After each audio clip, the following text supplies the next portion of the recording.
सोच विचार मीडिया, सोच आपकी, नजरें हमारी। नमस्कार, आप देख रहे हैं सोच विचार मीडिया में मैं ममता सोनी। ड्रोन की भविष्य में संभावनाएं और आवश्यकताएं दोनों ही बहुत है और लोगों को रोजगार के साथ सुविधाओं में भी सहायक होगा। चलिए आपको सुनाते हैं डॉक्टर अरुणा राणा क्या कहती है। छत्तीसगढ़ स्वाभिमान संस्थान के अध्यक्ष डॉक्टर उदय भान सिंह चौहान ने उनसे भेंट वार्ता कर सोच विचार मीडिया में अपना अनुभव साझा करते हुए उन्होंने कहा कि आज के स्कूलों में, कॉलेजों में बच्चों के टेक्नोलॉजी की दुनिया में जिस तरह से विस्तार हो रहा है, उनको थ्योरी के साथ प्रैक्टिकल की जानकारी भी देना बहुत आवश्यक है। साथ ही सुदूर अंचल जैसे बस्तर, सरगुजा, महासमुंद जिला, गरियाबंद जिला जैसे कई जगहों पर सेमिनार करके बच्चों के साथ अनुभव साझा करती हैं। उनमें काफी जिज्ञासा और बहुत जल्दी समझने की कैपेसिटी भी है। साथ ही सुविधाओं के बाद भी आज शासन को इस पर भी विशेष रूप से ध्यान देना चाहिए। यही वो सरकार से अपील करती हुई अपनी बातें कह रही है। आइए आपको सुनाते हैं सिर्फ सोच विचार मीडिया में। नारी प्रीति में राधा बने, गृहस्थी में बने जानकी, काली बन के शीश काटे जब बात हो उसके सम्मान की। नमस्कार, आप देख रहे हैं सोच विचार मीडिया में मैं ममता सोनी और आज हम फिर से पधार चुके हैं छत्तीसगढ़ स्वाभिमान संस्थान के अध्यक्ष, छत्तीसगढ़ राज्य निर्माण के प्रमुख डॉक्टर उदय भान सिंह चौहान जी के गृह ग्राम में। तो चलिए आज हमारे अतिथि के तौर पर कौन आई हैं, आज से इनकी कहानी क्या है और आज किस विधा में ये निपुण है, इनके बारे में हम प्रांत अध्यक्ष जी से ही पूछेंगे और जानेंगे इनकी पूरी कहानी। आइए देखते हैं। नमस्कार, समस्त जितने इस सोच विचार मीडिया को देख रहे हैं, वो आज सोच विचार मीडिया आज एक ऐसी आपके सामने ला रही है जिनसे उनसे हम बातचीत करने जा रहे हैं, जिनका नाम है डॉक्टर अरुणा राणा। ये खुद ही अपने जो परिचय है वो खुद ही स्वयं देंगे कि अतिथि है जो आज हमारी नारी शक्ति का जो अभियान चलाया गया है कि हम उन विभूतियों को समाज के सामने लाने हमारा उद्देश्य है, जो छत्तीसगढ़ स्वाभिमान संस्थान और सोच विचार मीडिया साथ काम कर रही है। आज के अतिथि हम डॉक्टर अरुणा राणा के पास लेके चल रहे हैं। चलिए सर्वप्रथम तो आप हमारी ओर से सेवा जोहार और नमस्कार। आप अपना यहाँ तक जो आपका जो नाम है डॉक्टर अरुणा राणा, ये जो फेमस हुआ है, इसकी पीछे क्या है, आपकी क्या मेहनत है, वो हमारे दर्शकों को, जनता को आप बताएं। मैं शुरू से बताऊंगी कि जब मैं कॉलेज में पढ़ती थी तब मैंने एनसीसी एयर विंग खुला था नया गर्ल्स के लिए पहली बार 1977 में। उससे पहले सिर्फ बॉयज़ के लिए एयर विंग एनसीसी ऑथराइज थी। तो मुझे एक हवाई जहाज़ का शौक़ तो हर एक को होता है, तो मुझे भी हुआ। मैंने भी सोचा कि मैं इसे ज्वाइन करूँगी। तो गर्ल्स कॉलेज, जो डीबी गर्ल्स कॉलेज है रायपुर में, वहाँ की मैं स्टूडेंट थी, मैंने उसे ज्वाइन किया। और उस टाइम पे फर्स्ट बैच था छत्तीसगढ़ से मध्य प्रदेश, तब मध्य प्रदेश हुआ करता था। तो सबसे पहले सेकेंड ईयर जब हम एनसीसी में गए तो एरो मॉडलिंग हमें सिखाई गई। जो रिमोट कंट्रोल मॉडल्स आज आप देखते हैं वो उस फॉर्म में उस ज़माने में नहीं थे। रिमोट कंट्रोल इंडिया में नहीं आया था उस टाइम। सिर्फ कंट्रोल लाइन मॉडल्स होते थे और कुछ फ्री फ्लाइट मॉडल्स होते थे जिनमें हम इंजन लगाकर और मोटर्स लगा करके उसको उड़ाया करते थे। पूरा परफेक्टली बनाते थे पूरा मॉडल और उसकी सारी टेक्नोलॉजी लगाते थे एरोडायनेमिक्स फॉलो करके। और उसकी एक कंपटीशन एनसीसी में दिल्ली में रिपब्लिक डे कैंप जो ऑर्गेनाइज होता है हर साल 26 जनवरी पे, उसमें एक कंपटीशन होती है, हर साल होती है, अब भी होती है। तो 1979 की जो आरडीसी थी रिपब्लिक डे कैंप, उसमें मेरा सिलेक्शन हुआ एरो मॉडलिंग कंपटीशन में। और उसमें मैं गर्ल्स की जो कंपटीशन हुई उसमें मैंने गोल्ड मेडल लिया। अब यहाँ से जो एक क्रेज़ था वो मेरा डेवलप हुआ। अब मैंने और आगे उसमें सीखा। उसके कुछ सालों बाद भी, जबकि एनसीसी हट गई, छूट गई, फिर भी मैं इसे सीखती रही, करती रही। और मैंने रेडियो कंट्रोल मॉडल्स पर भी काम किया। उसके बाद मैंने मास्टर डिग्री किया मिलिट्री साइंस में आफ्टर मैरिज, बच्चे होने के बाद।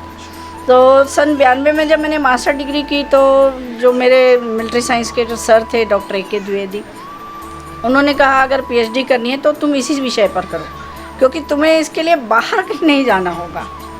तो मैंने कहा ये बात भी सही है, मुझे खुद ही करना है और टॉपिक ऐसा है। तो हमने उसको, मिलिट्री तो था ही, तो मिलिट्री एप्लीकेशन पे काम शुरू किया कि जो ड्रोन्स हैं, आज जो आप ड्रोन्स देखते हैं वर्टिकल टेक ऑफ करते हैं, वर्टिकल लैंडिंग करते हैं, बहुत छोटी जगह में उड़ते हैं, फिर बच्चा भी उड़ा लेता है, इतने ऑटो पायलट ऑटोनॉमस हो गई हैं फ़्लाइट्स। मगर उस समय ऐसा कुछ नहीं था जब मैंने पीएचडी शुरू किया। तो सन 2001 में जब मैं रजिस्टर हुई रविशंकर यूनिवर्सिटी में पीएचडी करने के लिए, तो उस टाइम पे मतलब रिमोट कंट्रोल मॉडल्स थे, हम उड़ाते थे, और उसमें मेरे बेटे का विशेष सहयोग रहा, वो भी उड़ाया करता था। तो कई चीज़ें उसके साथ बैठकर कंप्यूटर की, मुझे कंप्यूटर तब तक नहीं आता था, 2001 तक मेरे पास कंप्यूटर था भी नहीं और मुझे कंप्यूटर आता भी नहीं था। बाद में हमने किया काम, कंप्यूटर भी सीखे। फिर इसकी जो पीएचडी के लिए जो हमको रिक्वायरमेंट थी कि हम फोटोग्राफी करेंगे, और एरियल फोटोग्राफी के ज़रिए नक्सल एरिया के ऊपर जैसे हमको काम करना था, तो हम भाई एरियल फोटोग्राफी करेंगे तो हमको सब पहले पता चल जाएगा कि आगे कुछ मूवमेंट है क्या, और अगर वो मूवमेंट हमें पता चलेगा तो जो ऑपरेशंस के लिए हम बहुत सारे स्किल्ड मैन पावर 40-40 सिपाही भेजते हैं, उनकी बजाय पहले इसे ऊपर चढ़ाएंगे, देखेंगे आगे अगर निरापद है, सेफ़ है, तो हमारा जो ऑपरेशन पार्टी है वो आगे मूव करेगी। या अगर अनसेफ है, कोई मूवमेंट है, वहाँ 100-200 नक्सली हैं, बैठे हैं जंगल के अंदर या पहाड़ी के ऊपर, तो ये एम्बुश में उनके न फंसते हुए ये उन्हें कवर कर लें और उन पे ऑपरेट करें अपनी पूरी फोर्स के साथ। और इसमें क्या होगा, ना तो टाइम वेस्ट होता, ना तो पैसा ज़्यादा खर्च होता। इस बेस पर मैंने अपनी पीएचडी भी की। अब इसके अलावा पीएचडी तो होती रही और उस पर काम चलता रहा, और इसके अलावा मैं छोटे स्कूली बच्चे, कॉलेज के बच्चे, इंजीनियरिंग के बच्चे, इनको वर्कशॉप्स करवाती रही, उनको क्लासेस लेती रही, एरोडायनेमिक्स पढ़ाती रही। सिर्फ एनसीसी में एरो मॉडलिंग हुआ करती थी एक ज़माने में, उसको मैं निकाल करके बाहर लाई, और 94-95 में पहली बार मैंने रायपुर शहर को समर कैंप का एक कंसेप्ट दिया कि हम एरो मॉडलिंग की समर कैंप करेंगे। तो उसमें लॉयंस क्लब ने मुझे बहुत सपोर्ट दिया, और वो आगे आए कि आप हमारे यहाँ आकर करवाइए, हम बच्चे आपको देखते हैं, हम सब वो करते हैं अरेंजमेंट। तो मैंने कहा बहुत अच्छी बात है, मुझे कुछ नहीं करना है। उन्होंने पेपर में छपाया, विज्ञप्तियाँ छपवाई, सब किया, और कम से कम 100 बच्चे पहले बैच में मेरे पास आए, उनको मैंने सिखाया। उसके बाद हर साल ये चीज़ एक्टिविटीज़ होती रही, कॉलेजों में जाती रही, NITs में भी मैं कराती हूँ, IIT गांधीनगर वालों ने भी बुलाया था, वहाँ भी मैंने क्लास करवाई, शो किए, और सैकड़ों शो अब तक एरो मॉडलिंग के हमने किए हैं। पर उन सब के अपार्ट सिर्फ एक ही चीज़ मेरी जो समझ में आई कि अभी आपने देखा होगा कि कोविड में भी ड्रोन्स का काफ़ी अच्छा इस्तेमाल था, और आगे भी हो सकता है, और आगे उसका बहुत बड़ा मार्केट आज के यूथ के लिए तैयार हो चुका है कि ड्रोन से आप डिलीवरी दीजिए, ड्रोन से मेडिसिन डिलीवर करिए, फोटोग्राफी करिए, मॉनिटर करिए, ट्रैफिक मैनेज करिए, लॉकडाउन मैनेज करिए, पुलिस के भी काम का है, एडमिनिस्ट्रेशन के भी काम का है। तो काफ़ी बड़ा एक मार्केट उनके लिए इंतज़ार कर रहा है। तो लगातार सन 77 से अब तक अगर मैंने कुछ किया है तो सिर्फ यही किया है और कुछ नहीं। मतलब मैंने अपना जो फील्ड था उसका फोकस नहीं छोड़ा कर। देखिए, हमने बताया कि जो बच्चे लोग ड्रोन उड़ाते हैं और उसकी जो कहना चाहिए आविष्कार जिसकी तरह से कैसे फैलाव हो जाते हैं, उस शख्सियत से मांसपेशियों को आपके बीच ऐसे आपके आए हैं, आप उनकी बातों को सुन रहे होंगे कि हम जिस ड्रोन की आज कितनी अति आवश्यक हो गई है, हमारे संवेदन क्षेत्र से लेकर कोविड क्षेत्र हो और या इमरजेंसी सेवा में कितनी उसकी महत्वता है, उसके बारे में हमारी डॉक्टर अरुणा जी ने बताया, राणा ने।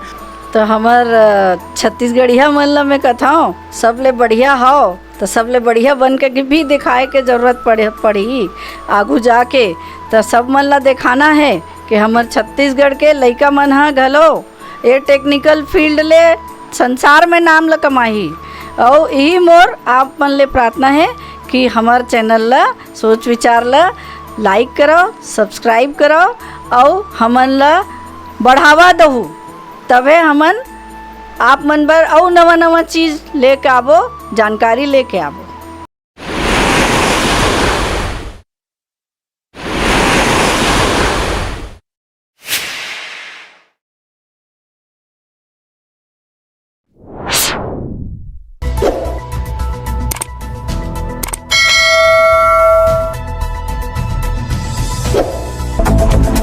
सोच विचार मीडिया। सोच आपकी, नजरें हमारी।